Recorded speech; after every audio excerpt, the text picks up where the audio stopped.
are watching FNI News. नमस्कार, मैं हूं अमित मल्होत्रा। कौन बनेगा निगम पार्षद की इस खास पेशकश में आपका स्वागत है। जैसा कि आप जानते हैं, पिछले वीडियो में हमने आपको वार्ड रोटेशन पॉलिसी के बारे में बताया था। इस बार हम बात करेंगे उन संभावित चेहरों की जो वजीरपुर वार्ड से अलग अलग पार्टियों के उम्मीदवार होंगे। जिंदगी भी कैसी अजीब शय है, देखते ही देखते आम चेहरे खास हो जाते हैं। तो आइए आज अपनी इस खास पेशकश में उन आम चेहरों की बात करें जो भविष्य में खास हो सकते हैं।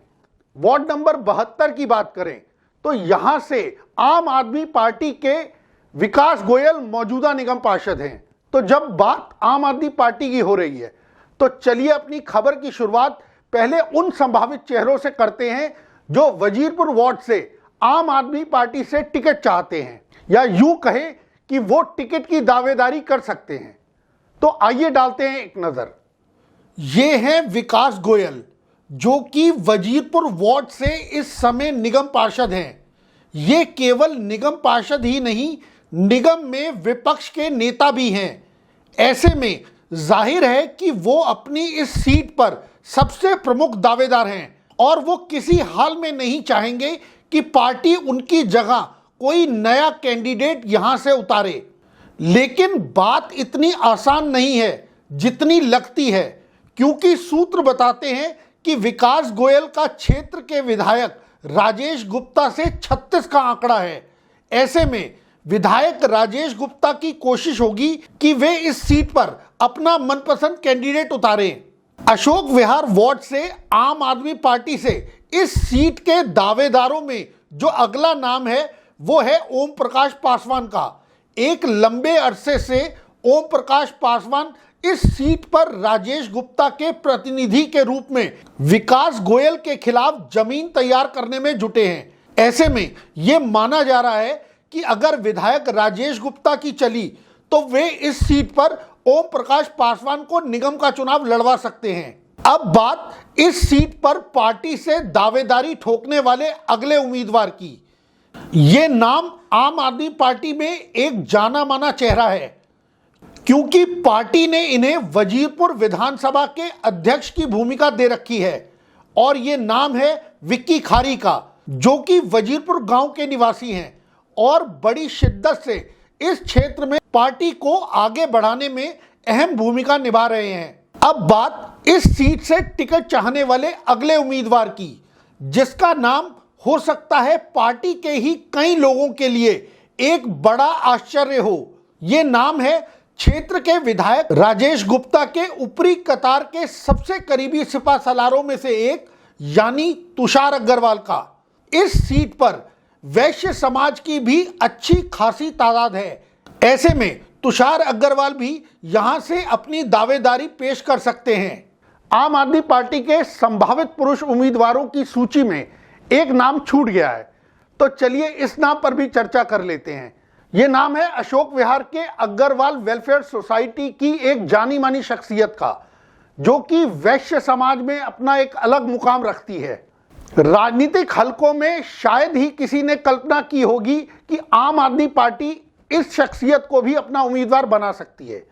ये नाम है अनिल गुप्ता घी वाले का, जो कि अशोक विहार फेज 1 की रामलीला से भी प्रमुखता से जुड़े हुए हैं और अशोक विहार की अग्रवाल वेलफेयर सोसाइटी में मौजूदा रूप से प्रधान की भूमिका निभा रहे हैं। अगर टिकट के बंटवारे में क्षेत्र के विधायक राजेश गुप्ता की चली और रोटेशन पॉलिसी के तहत यह सीट पुरुषों के लिए रिजर्व रही तो आप यकीन माने अनिल गुप्ता को टिकट मिलना तय है।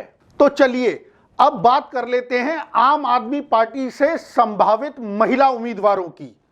तो डालते हैं एक नजर। ये है पुष्पा ओम प्रकाश, यानी इस सीट के मौजूदा निगम पार्षद विकास गोयल के लिए इन दिनों सबसे बड़ा सरदर्द बने आम आदमी पार्टी के सिपहसालार ओम प्रकाश पासवान की धर्मपत्नी, जो कि इस सीट के लिए प्रमुखता से दावेदारी रखती हैं। आम आदमी पार्टी से महिला दावेदारों की सूची इस सीट पर कोई ज्यादा बड़ी नहीं है, तो चलिए एक और नाम की चर्चा कर लेते हैं। हो सकता है कि इस नाम से कई लोग परिचित ना हो, लेकिन ये शख्सियत भी वैश्य समाज में एक जाना माना चेहरा है।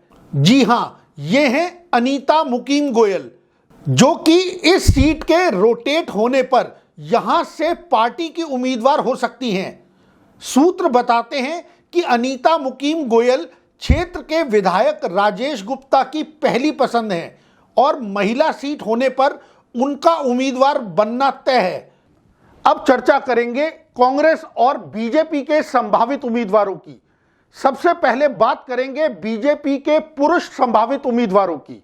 इस वार्ड के लिए बीजेपी से संभावित चेहरे कौन से हो सकते हैं, उन पर एक नजर डालते हैं। जब बात बीजेपी की होती है तो इस सीट पर जो पहला नाम सबसे पहले जहन में आता है वो है पूर्व निगम पार्षद सुरेश भारद्वाज का। सुरेश भारद्वाज अशोक विहार वार्ड की सीट पर जमीनी रूप से जुड़े हुए हैं और जब भी इस वार्ड से निगम पार्षद चुनावों में प्रत्याशी की बात होती है तो सुरेश भारद्वाज की कोशिश रहती है कि उम्मीदवार उनके परिवार से ही हो। अगर ये सीट पुरुषों के लिए रिजर्व रहती है तो जाहिर सी बात है कि सुरेश भारद्वाज या उनके सुपुत्र अशोक भारद्वाज इस सीट से लड़ना चाहेंगे। इस सीट पर एक और नाम जो बीजेपी की ओर से इन दिनों चर्चाओं में है वो है सिंधी समाज की एक जानी मानी शख्सियत भरत वातवानी का। भरत वातवानी इस समय दिल्ली प्रदेश में पार्टी के सिंधी प्रकोष्ठ के अध्यक्ष भी हैं। FNI न्यूज से बातचीत में यूं तो उन्होंने इस सीट से लड़ने की हामी नहीं भरी है, लेकिन वो अन्य दो वार्ड से अपने को प्रमुख दावेदारों के रूप में देखते हैं। बीजेपी के पुरुष उम्मीदवारों के बाद अब बारी है महिला उम्मीदवारों की। जैसा कि मैंने आपको बताया कि वार्ड नंबर 72 यानी वजीरपुर वार्ड के मौजूदा निगम पार्षद है विकास गोयल, यानी ये सीट जो अभी एक पुरुष सीट है, बहुत उम्मीद है कि रोटेशन पॉलिसी के बाद ये सीट महिलाओं के लिए रिजर्व हो जाए। ऐसे में बीजेपी से वो कौन सी महिलाएं हैं जो इस सीट पर अपनी दावेदारी पेश कर सकती हैं। बात जब इस सीट से बीजेपी की महिला प्रत्याशियों की होती है तो निगाहें एक बार फिर सुरेश भारद्वाज के परिवार की ओर जाकर टिक जाती हैं। इसकी सबसे बड़ी वजह है कि उनकी बहू पूनम भारद्वाज इस सीट से निगम पार्षद रह चुकी हैं और वो इस बार भी इस सीट की एक प्रमुख दावेदार होंगी। लेकिन इस बार उनके लिए केशवपुरम महिला मोर्चे की उपाध्यक्ष चंचल जैन एक कड़ी चुनौती होंगी। सूत्र बताते हैं कि चंचल जैन को पार्टी इस बार इस सीट से मौका दे सकती है। शायद यही वजह है कि पार्टी ने उन्हें इस वार्ड से मंडल प्रभारी की जिम्मेदारी भी सौंपी है। ऐसे में चंचल जैन इस सीट से प्रबल दावेदार होंगी। आम आदमी पार्टी और बीजेपी के बाद अब बात करेंगे कांग्रेस की। सबसे पहले बात करेंगे उन पुरुष चेहरों की जो इस वार्ड से टिकट चाह रहे हैं। उसके बाद बात करेंगे उन महिला उम्मीदवारों की जो कांग्रेस से टिकट मांग सकती हैं। इस सीट पर पुरुष उम्मीदवारों की बात करें तो जो नाम इस सीट के लिए सबसे ज्यादा चर्चा में है वो है Ashok Vihar phase 1 E block के रहने वाले कांग्रेस पार्टी के एक अहम सिपासलार गिरीश जैन का। गिरीश जैन एक लंबे समय से पार्टी से जुड़े रहे हैं और पार्टी की हर छोटी बड़ी गतिविधि में आप उन्हें एक प्रमुख चेहरे के रूप में देख सकते हैं। ऐसे में ये माना जा रहा है कि अशोक विहार सीट से पार्टी उन्हें चुनाव लड़वाने का मन बना चुकी है। इसी लिस्ट में अगला नाम है जनेश बडाना का, जो बीएसपी छोड़ कांग्रेस पार्टी का दामन थाम चुके हैं और वे पहले भी इस विधानसभा से विधायक का चुनाव भी लड़ चुके हैं। ऐसे में उनकी भी इस सीट के वोटर्स के बीच एक अच्छी खासी पैठ है, लेकिन वो स्वयं अभी इस बात का निर्णय नहीं कर पाए हैं कि उन्हें इस सीट से दावेदारी पेश करनी है या सावन पार्क वार्ड से।